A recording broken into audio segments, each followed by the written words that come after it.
ڕۆژنامەی سەندەی تەلەگرافی بەریتانی راپۆرتێکی نووسەر کۆڵن فریمانی لەسەر دۆخی مەسیحەکانی عێراق بڵاو کردوێتەوە کە لە شاری بەغدا نووسیوێتی و تیایدا ئاماژەی بەوە کردووە کڵێسای ماریوسف کە یەکێکە لە کڵێسا دیارەکانی کەسۆلیکەکان لە بەغدا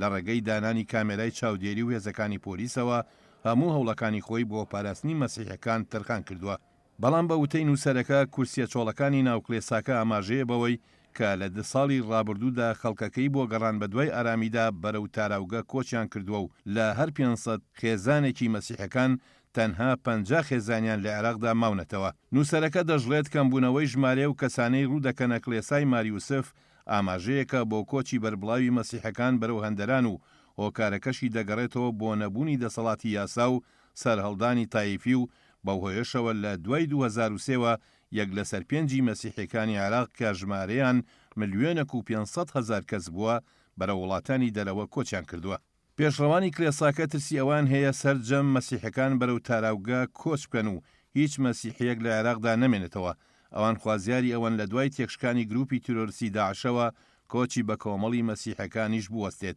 نووسەری راپۆرتەکە ئاماژەی بەوەش کردووە کە بەغدا بە فرە پێکهاتەیی دانیشتوانەکەی ناسراوە، بەڵام هێشتا لەژێر هەڕەشەی سەرهەڵدانی شەڕی تائیفیدایە، وەک ئەوەی لە 10 ساڵی ڕابردوودا ڕوویدا و بەهۆیەوە ژمارەیەکی زۆری کلێساکان ڕووبەڕووی زەرەر و زیان بوونەوە. لە کۆتایی راپۆرتەکەدا باز لە بارودۆخی ئێستای مەسیحەکانی عێراق کراوە و ئاماژە بەوە دراوە مەسیحەکان بە پێچەوانەی مسلمانەکانەوە هیچ ڕێکخراوێکی خێڵەکیان نییە کە بۆ بەرگریکردن لە خۆیان پەنای بۆ ببەن و زۆر بەشیان کەسوکارەکانیان لە دەرەوەی وڵات دەژین و گوێبیستی ژیانی ئەو وڵاتانە دەبن و بە بەراوردکردنی ژیان لە عێراق لەگەڵ وڵاتانی ئەوروپا و ئەمریکادا